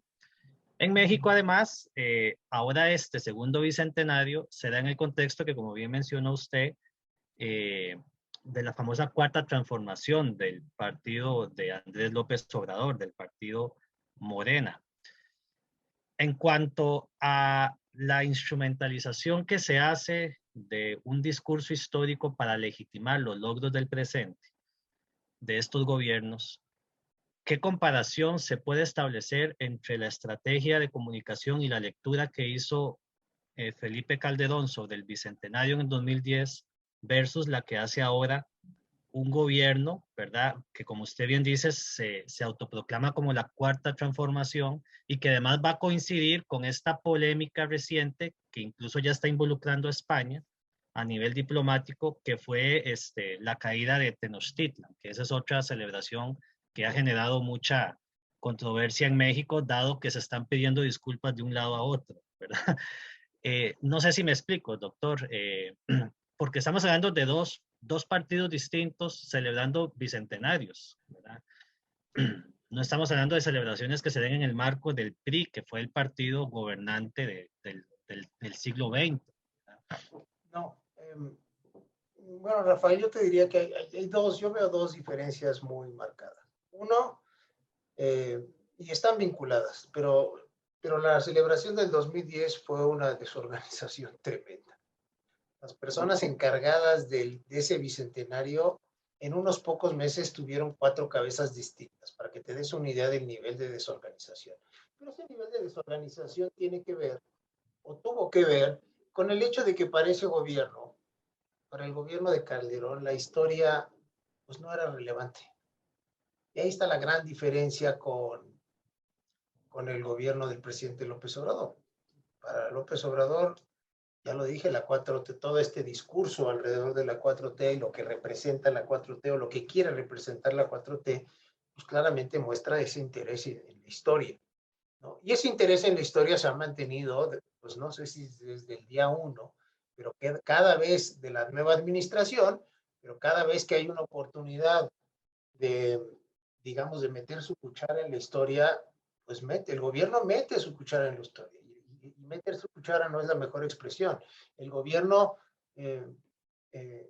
pone sobre la mesa sus cartas en términos de su manera de entender la historia, de entender la historia de México. El presidente no se ocupa en lo absoluto, nunca, jamás para él la historia es la historia de México, como para muchos mexicanos y mexicanas, por cierto. El mexicocentrismo del que acusaba Christopher Domínguez Michael a Fray Servando Teresa de Mier en su excelente biografía sobre Fray Servando, yo creo que se mantiene incólume hasta la fecha. Para muchos mexicanos y mexicanas, cuando les dices historia, la historia es la historia de México. El nivel de simplificación que eso implica, pues yo no necesito ni detenerme en eso. Bueno, para el presidente es exactamente lo mismo. La historia es nada más la historia de México. Y ya puesto a opinar sobre la historia de México, a mí lo que me llama la atención, lo dije en relación con su discurso sobre la consumación, que por cierto, de los 12 minutos de discurso, solamente los primeros 5 fueron sobre la consumación, el resto del tiempo fue un discurso sobre el papel de México en el mundo, ¿no? Y sobre la fraternidad, etc. Pero el punto a lo que voy, a mí lo que me preocupa y me perturba y me causa desazón como no solamente como historiógrafo, sino como ciudadano, es que no desperdicie oportunidad alguna el presidente para, además de dar una visión peculiarísima de la historia de México, en donde siempre los buenos son los liberales, y han existido supuestamente liberales impolutos desde el día 1 de la historia de México, empezando por Guerrero, como lo dije hace un momento, hasta la actualidad, y él por supuesto se asume como el liberal número 1, ¿no? Y en ese trayecto, por supuesto, el que es verdaderamente el liberal número 1 es Benito Juárez.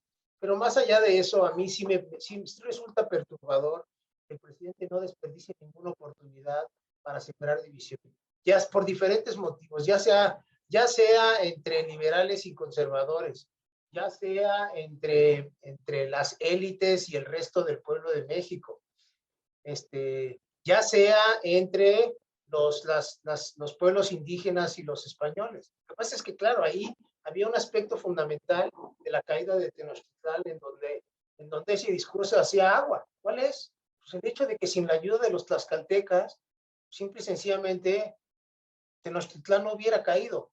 Yo no soy historiador de ese periodo. Todos los historiadores de ese periodo lo han afirmado de distintas maneras.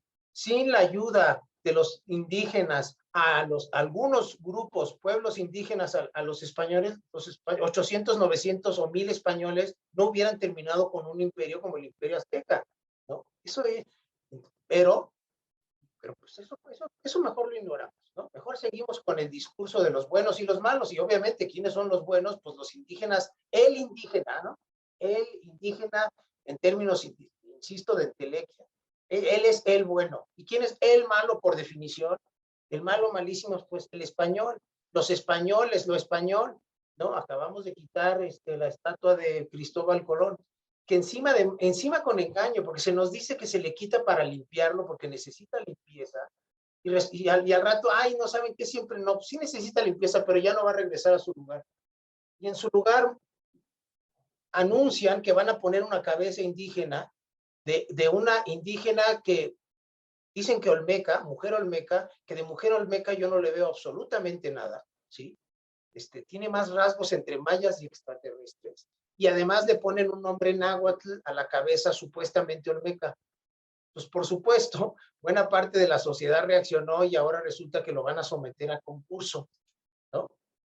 Y te aseguro desde ahorita, Rafael, que esa cabeza, que es la cabeza proyectada para quedarse ahí, de la indígena como lo indígena, alguien completamente ideal e idealizado y reconocible, por supuesto, para cualquiera que esté buscando una cabeza de una olmeca, que con los vestigios que hay se podría acercar a una mujer olmeca, y eso no hay nada de eso en la escultura, que se anunció como que se iba a poner ahí. Bueno, en esas andamos en este país ahorita, ¿no?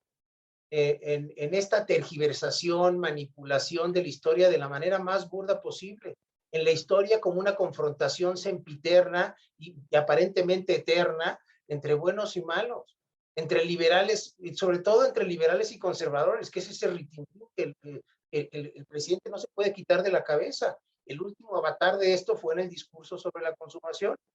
Iturbide como el conservador, que insisto, que Iturbide era conservador, no tengo la más mínima duda. Pero ¿qué nos hacía falta para completar el cuadro? Pues ese es el malo. Necesitamos al bueno.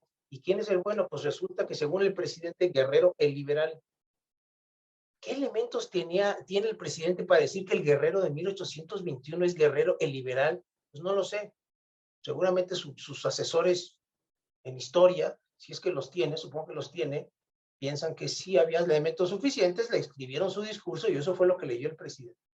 En fin, en eso estamos, en un país que supuestamente, hasta hace no mucho tiempo, una especie como de punta de lanza de la cultura, de la academia, no sé si de la historia o en varias ciencias sociales y humanidades, pues México siempre, o no sé si siempre, pero ha destacado mucho, ¿no? ¿En qué está ahorita la academia mexicana en términos de historia y la academia científica? Pues en una situación que no solamente, por cierto, tiene que ver con el presidente, pero no voy a entrar ahorita en esa cuestión. Le doy la palabra al doctor Díaz Arias. Bueno, sobre el caso mexicano, yo comparto lo que ha señalado el doctor Breña. Es muy interesante que en contraste con los periodos del centenario, las celebraciones del centenario, en los que se trató, claro que con polémica, en el caso de México, no hay manera de que no haya polémica desde que se habla de dos centenarios, del Grito de Dolores y luego de Iturbide 10 años después. No hay manera de que no haya polémica y la polémica ha estado desde el siglo XIX. Pero es bien interesante que había esta perspectiva de recuperar la idea, obviamente inventada, de un México grandioso vinculado con la cultura náhuatl anterior a la época precolombina, pero sin desarrollar el discurso de la historia como tabula rasa, es decir, votamos todo lo que tenga que ver con lo posterior y nos centramos en la imagen de que somos aquellos que fueron hoy. El México de la Revolución Mexicana, el México de Manuel Gamio, el México que redescubre su pasado náhuatl, ese México no lo hace, digamos, botando los bronces o las estatuas que tenían que ver con su compleja historia de conquista y colonia.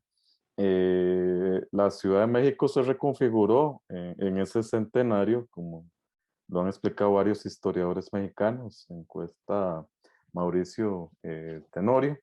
Se reconfiguró para dar un discurso de historia de México, pero más bajo la idea de construir una visión del pasado que sirviera para unir la nación posterior a la Revolución Mexicana. Hoy en día pareciera que sí impera más una visión de alguien que le susurra al oído al presidente para contarle esa versión y que él la afirme públicamente. Eh, digamos, no es extraño que muchos historiadores muy izquierdistas sí tengan una visión específica sobre el pasado, sobre el discurso del pasado, que ha imperado también en gobiernos de ese tipo en América Latina. Hace un momento el doctor Breña ya, mencionó a Simón Bolívar y efectivamente esa es una imagen manipulada por tirios y troyanos en los países bolivarianos. En el caso mexicano ocurre también con estos próceres de la independencia, ocurre más en estos espacios que por ejemplo en Costa Rica, que no hay manera de utilizar próceres de la independencia para decir, este era conservador o este era izquierdista o marxista o lo que sea. No se hace con eso, se hace con otros. Pero, digamos, es bien interesante que impere esa visión de la historia de tabula rasa también, digamos, no es muy diferente el discurso izquierda que el discurso derecha cuando quieren manipular la historia, se comportan igual. Y eso, digamos, cualquier persona interesada en la historia siempre tiene que tratar de enfrentarlo, a pesar de que tenga simpatía por, en términos electorales o político-electorales o de visión de mundo por un partido o por el otro, en términos profesionales, es muy problemático llegar a ese nivel de manipulación de la historia. México es tremendamente interesante. Es decir, no creo que haya, no voy a caer en la versión nacionalista de México, que como México solo hay uno, aunque quienes conozcan México pues pueden compartirlo. Pero es un país tremendamente en donde las batallas del pasado sí que tienen una trascendencia pública determinante, es decir, sirven para crear posicionamientos públicos, políticos que tienen también peso en términos electorales o reconfiguración institucional. En Centroamérica eso es más difícil, mucho más difícil.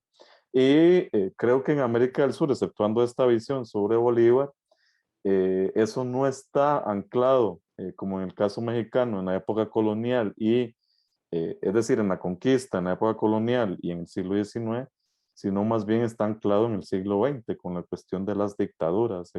Lo que divide en Sudamérica hoy, quitando el caso venezolano, está más vinculado con el pasado más reciente que con el pasado lejano. En cambio, en México es posible que ocurra eso, es decir, que haya división con respecto a la conquista de Tenochtitlán hoy y que eso tenga efectos públicos, políticos.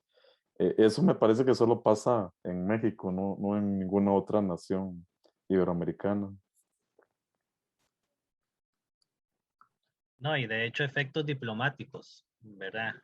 Con esta disculpa que se le solicita al gobierno de España por la conquista, o sea, trasciende claramente a una dimensión ya diplomática.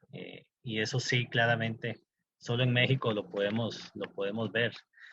Eh, bueno, yo creo que aquí ya hemos planteado varios temas interesantes que tienen que ver con eh, la lectura crítica, rigurosa que puede hacer un historiador, una historiadora, un intelectual sobre estas celebraciones, estas conmemoraciones, el llamado a una reflexión crítica, pero también la comprensión de que, como bien dice el doctor Breña, estas celebraciones llevan o tienen en el fondo otros fines más concretos y que a veces, pues, no vale la pena, me parece a mí, desgastarse tanto en criticar lo que se sabe que va a ser una tergiversación de la historia. Tenemos aquí una pregunta de Miguel Herrera que dice, para poder estudiar el proceso de conquista y los procesos de independencia en Latinoamérica, ¿cómo se puede evitar caer en los discursos de romance, ya sea por parte de los indigenistas o los que apoyan las acciones realizadas por los españoles? Es una pregunta que nos hacen en el chat.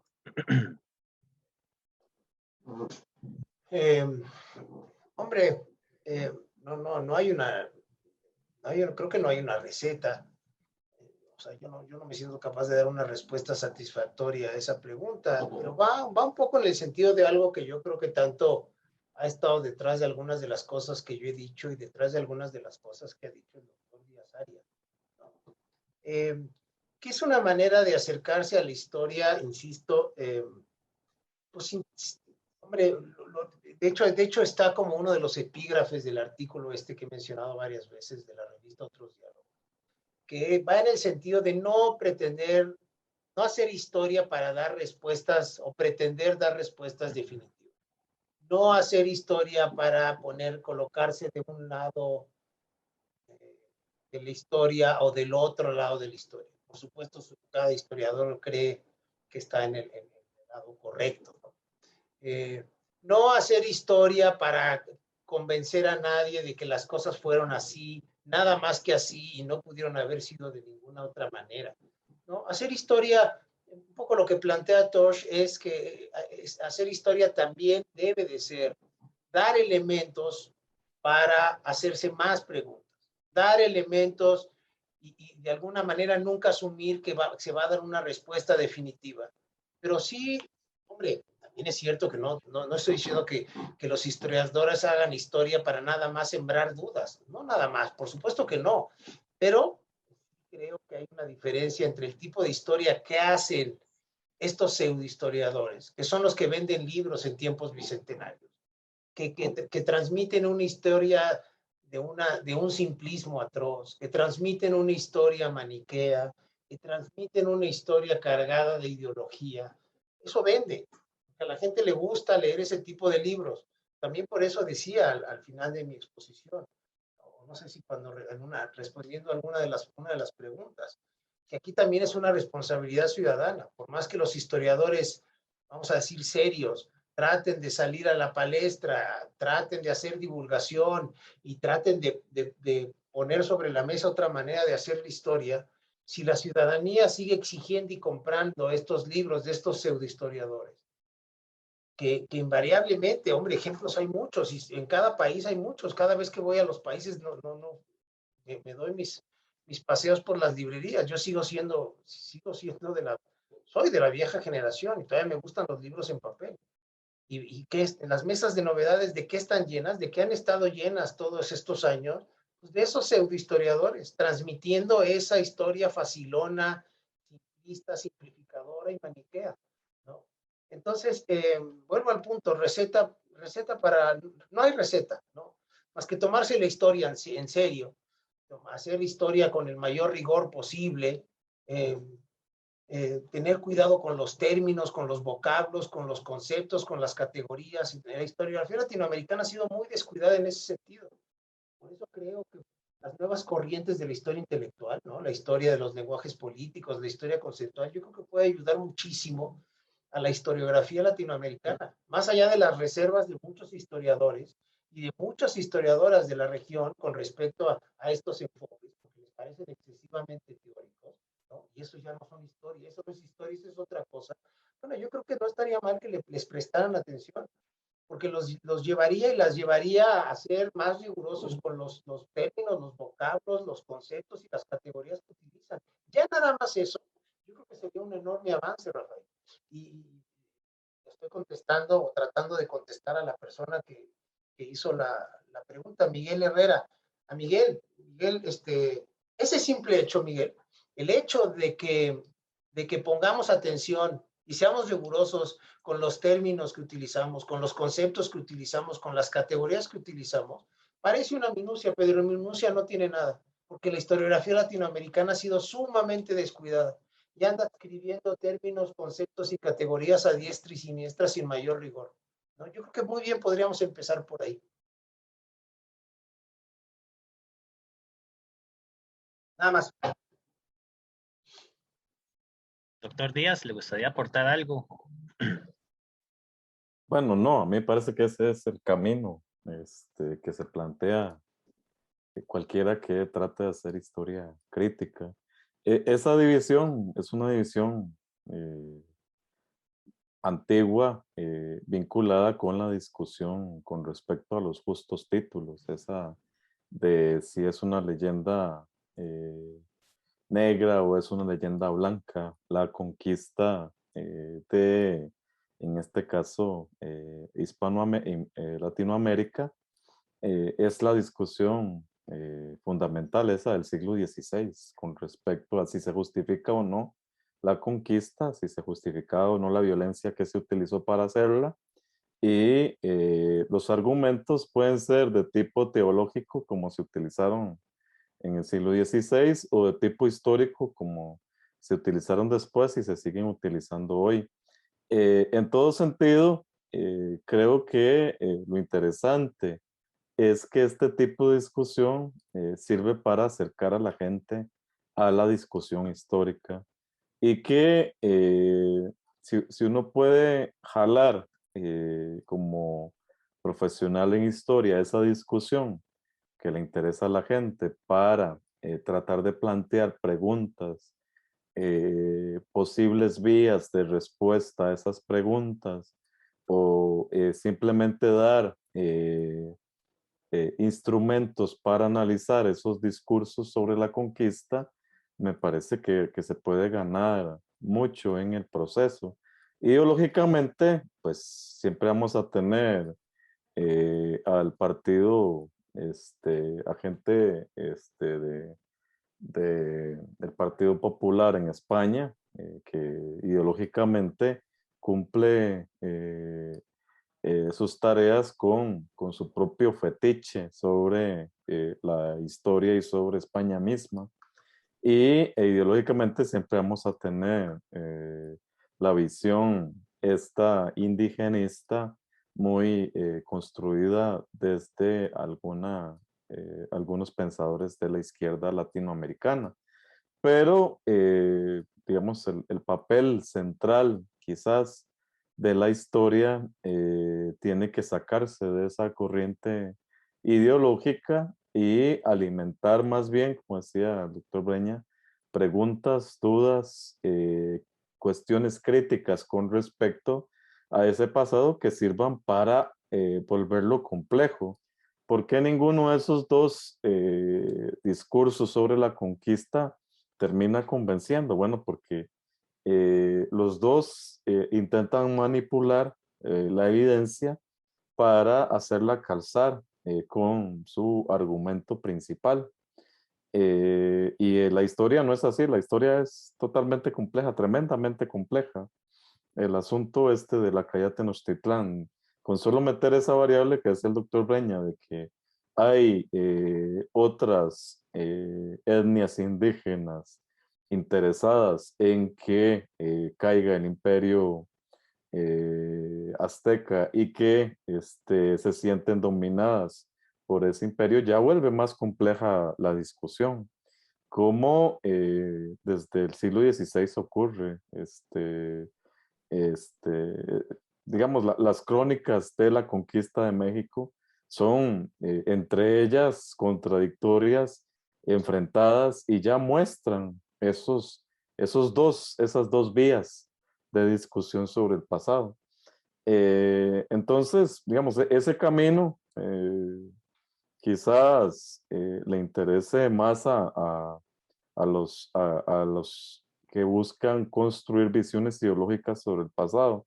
Creo que la historia no está interesada en eso, está más interesada en tratar de descubrir de manera compleja en qué ocurrieron esos procesos. Claro. Bueno, yo quisiera ya recapitular para concluir el conversatorio, pues con una serie de argumentos e ideas que aquí se han planteado, que me parece a mí recordar brevemente, dado que además en nuestro auditorio hay muchos estudiantes de la carrera de historia. Uno que podemos extraer de lo que nos comentaron los ponentes es que los tiempos de la renovación historiográfica son distintos a los tiempos de las conmemoraciones, es decir, llevan ritmos distintos y como bien dijo el doctor Díaz, las conmemoraciones no son necesariamente espacios de renovación historiográfica, aunque se pueden aprovechar, pero los tiempos son otros. Después, la idea de pensarnos, los científicos sociales, los historiadores, las historiadoras, también como ciudadanos, no como personas que están extraídas de una realidad, sino que somos personas que vivimos en sociedad y que por lo tanto hay que pensar también y exigir como ciudadanos la mirada crítica que hay que tener a ciertas invenciones que se hacen de la historia en estos momentos de conmemoraciones, como bien dijo el doctor Breña, de dónde salió que Vicente Guerrero fue el liberal por excelencia, ¿verdad? Que eso viene de un discurso político. Y lo otro, pensar desde luego en una historia que se plantee problemas, que problematice una observación, una aproximación, y no una historia simple que se responda fácilmente a los cuestionamientos que se hagan. Yo daría por concluido este conversatorio. Creo que ha sido bastante provechoso, reiterándole el agradecimiento al doctor David Díaz y al doctor Breña por haber tomado de su tiempo, de su agenda académica y compartir con nosotros estas reflexiones. No sé, José Aurelio, si quieres agregar algo para el cierre del conversatorio. No, Rafael, me parece que usted ha hecho lo pertinente, lo que se debía hacer, y no, más bien reiterar las gracias a quienes nos siguieron, nos escucharon, formularon preguntas, y a los profesores, al doctor Roberto Ureña, al profesor David Díaz, también agradecerles por su participación, su exposición y además el tiempo que se tomaron para dar las respuestas que se les formularon. Muy bien, muchas gracias, y gracias a usted, Rafael, también por haber aceptado la moderación de esta mesa. Bueno, muchas gracias. Damos por concluido el conversatorio y gracias a Cinia Castillo por toda la gestión para llevar a cabo el evento.